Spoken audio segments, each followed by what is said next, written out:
Bonjour les physiciens. On va s'intéresser à l'acide chlorhydrique en présence des métaux.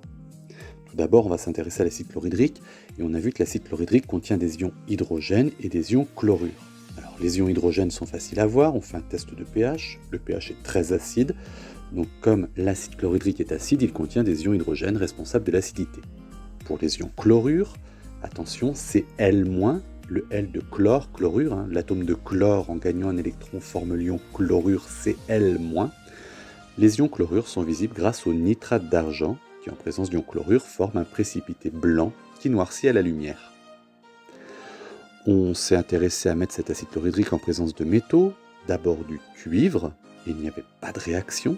Le cuivre ne réagit pas en présence d'acide chlorhydrique. Puis en présence d'aluminium, où là, au contraire, la réaction est très vive, c'est très dangereux.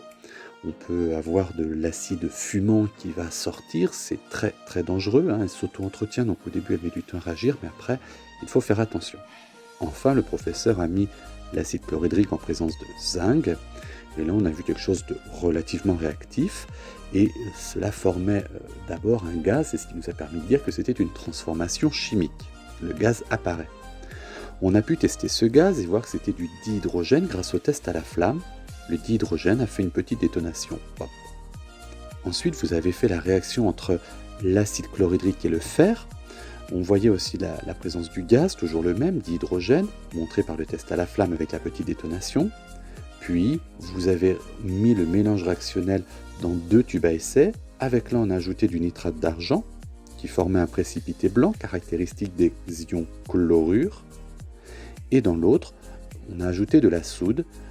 Après, on ajoute beaucoup de soude, cela formait un précipité vert caractéristique des ions Fer2, Fe2+. On arrive au bilan qui dit que l'acide chlorhydrique, H+, plus Cl- pris 2 fois, plus le fer, qui était donc le métal, donne H2, le dihydrogène, plus des ions Fe2+, et des ions Cl-. Pour faire en sorte que l'ensemble soit neutre, on est obligé de mettre 2 Cl- pour Fe2+, pour 1 Fe2+, et pour équilibrer, pour faire en sorte que rien ne se perde, rien ne se crée, tout se transforme, on arrive au bilan 2 H++ plus Cl- plus du fer donne du dihydrogène, H2, plus Fe2+, plus 2 Cl-. On a pu enlever d'ailleurs les ions dits spectateurs, les ions chlorure, Cl-. Le vrai bilan de la réaction chimique est 2H+, plus Fe donne H2 plus Fe2+.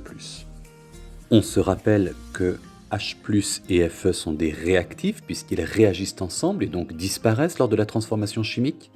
Et les ions Fe2+, et le dihydrogène ont été créés, ont été produits, ils sont apparus lors de la transformation chimique, on les appelle les produits.